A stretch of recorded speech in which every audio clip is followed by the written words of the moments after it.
never had a chance to talk to my team. And that was the one thing I asked for in that meeting. I asked, can I at least send an email? I've really tried to model transparency for my team. I think that's how you build trust. And I was not able to do that. So Friday afternoon, how did you learn that you were fired? So I got a call from the chief of staff, and I met with him, and he said, this is a hard discussion, but you are being terminated. And I said, that is not a major surprise at this point, just knowing the mayor, of course, has the opportunity to bring on whomever he wants. But then what really was disturbing to me is I said, let's talk timeline. And he said, it's effective immediately. So you never had a chance to go back to your office to say anything to your team? I never had a chance to talk to my team. And that was the one thing I asked for in that meeting. I asked, can I at least send an email? I've really tried to model transparency for my team. I think that's how you build trust.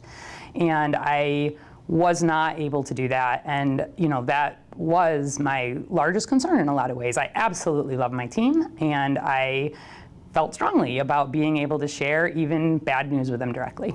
The mayor did not meet with you? He did not. So this was one of the ways in which this was not entirely unexpected. He's been in office for 3 months, and we want him to be successful. Even now, I want this mayor and his team to be successful. And I kept hoping that there would be an opportunity to talk with him and meet with him, explain the work that the department does. And although I was sometimes in the same room with him in a cabinet meeting, for example, we never exchanged 3 words. And so, again, outcome not a surprise, but the manner of it, I think, was unnecessarily destabilizing to my department. Was this a political move? I am very honest when I say what I care about is public health, not politics. I don't know what was happening behind the scenes. What I can say is I'm respectful of this decision. I'm just concerned that the way it was made will actually make it harder to bring in a new commissioner, like someone who really understands public health and has the expertise and the knowledge to lead this department. That's, at the end of the day, really what I care about. Usually, is there a transition time, an opportunity for the former commissioner to talk to the new commissioner to say, this is how we've laid it out? Perhaps you have a different style, but this is how we've done it. No, I mean, that very much is my style. And frankly, whenever a new commissioner eventually is named, I will be happy to talk with that person. I will be happy to explain some of what we've built up, and I'm really proud of what we've built up over my 8 years at CDPH. And I think that there are a lot of things that happen at the health department beyond just sort of the obvious public-facing pieces. And so it's been unnecessarily challenging, where my medical license is what is on all of the laboratories that the health department, all of the laboratory work that we do is under my license. Our emergency preparedness storage is under my medical license. Many things are happening in a very big and complicated department. And so, over the weekend, I was hearing from team members who were distraught, and we were attempting to do, transition work because we've got to make sure that the work continues, of course. I want to say thank you to all of those Chicagoans. I mean, throughout COVID, there has been just so much support for the work of the department, but we do a lot more than COVID, right? And so, really thinking about what comes next here, I have plenty of options. Public health is what I am passionate about. I will continue raising my public health voice, really advocating for sustained, flexible funding and respect for this work.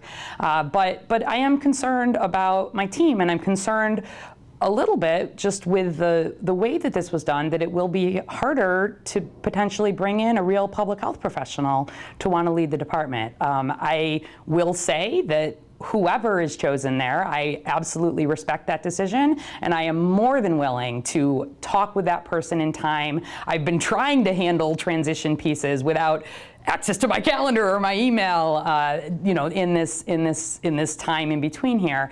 I don't care about the politics. I care about public health. I care about protecting this city, and I care about my team. And the chief medical officer, she's also resigned. Yes, Dr. Saw has resigned. So she and I have been talking about contingency planning there, and there's a lot of things to figure out right now. Is there a doctor in the house at the Chicago Public? Both of you, key jobs there now are gone. Yes, Dr. Saw is staying through the end of the month, just so there's a little bit of time to be able to figure out some contingency planning there. We will work. We always work and figure these things out. But yes, it's a time. It's a an unnecessary destabilizing time for my team. It was already going to be a challenging transition with a more typical off-ramp. But my team is amazing. They really are. We will figure it out because we do. But it is important that across the city, though, we are supporting this health department. We are getting it the funding that it needs, especially coming out of COVID, as a lot of the federal grants are ending. And it is important that the person who comes in next in my role understands public health and wants to fight for it in the right ways. What about CTU? And it really did seem as if, and the mayor would not answer that question today, did CTU push him in this decision? I don't know. And frankly, I don't want to know. I told my colleagues around the country that, at the end of the day, I'm actually a little bit proud to now have joined the ranks of the hundreds of public health leaders who ultimately lost their jobs for making data-driven decisions during COVID. And I want this mayor to be successful, even now. Should schools have opened sooner? So I believe always in looking at what the data shows us. And we had a natural experiment here in Chicago where the largest parochial system in the country, the Archdiocese of Chicago, was open for a semester when Chicago public schools were not. We also had the opportunity to watch around the country where many, many, many schools were in fact opened. And I had a dedicated team from the very earliest days of COVID dedicated to youth because we knew this was going to be a challenge. We looked at the data, we looked at what was happening in daycares and school camps and all the other places where children were still getting care. And we saw that there was not an increased risk to children or to their teachers for being in school. And so I'm a pediatrician and an internal medicine doc. I was concerned, and I think the data has shown this to be true, that there were a lot of negative consequences for kids being out of their routines, not being in school. So, I would have made that same decision again, even knowing that this was going to be the outcome. It was the decision that was right for the children of Chicago, and I will always make the decision when we have the data in collaboration with people around this city. I advise on what I believe to be the best course, and in this case, I do believe it was the right course to help bring our kids back to school. Now, there's been talk since this decision was made that you were going to leave anyway. Were you really? You wanted to stay, I thought. Well, I was really clear, even before the election, that no matter who was in charge as mayor, my hope was to stay on as the leader of the Chicago Department of Public Health. I love my work. I love my team. And that was obviously the mode in which I was operating. I made that really clear. I think they offered me and other commissioners this 3-month trial period. And I think as that trial period went on, the fact that I was not able to meet with the mayor, the fact that I was not involved in decisions or discussions, related to health, the fact that I was not able to even speak publicly in many cases about health issues in this city. I am not naive, and it was not a surprise. I said months ago, and I said this to the mayor's team, it is absolutely the right of this mayor. It is proper for him to bring in whomever he would like to be the CDPH commissioner. I was hoping that would be me, but the way that these last 3 months have played out, it did not look like that was likely to be the outcome. So the outcome was not a surprise. The manner of it, I think, was unnecessarily destabilizing. Were you told, in fact, not to talk about the Canadian wildfires? So I, multiple times, including in that setting, was asked not to do anything public-facing, me or anybody from my department. And we worked hard behind the scenes to make sure that the right health information was getting out. We got things out on social media. We worked through partners. But yes, that would have traditionally been a standard role for me to play, to stand up with the mayor, for example, or the Emergency Operations Center and talk about the health impacts, because this was a health concern, and I was not able to do that. Again, this is not about sour grapes there. It's a new administration. They need to know, can they trust me? Do they understand what our department does? I don't hold that against them. I need them to be successful. But it was, again, the outcome was not really a surprise at this point. Ask Arwady, it really became quite popular. Might it continue somehow? Might Ask Dr. Arwady continue? That is not a question I had considered.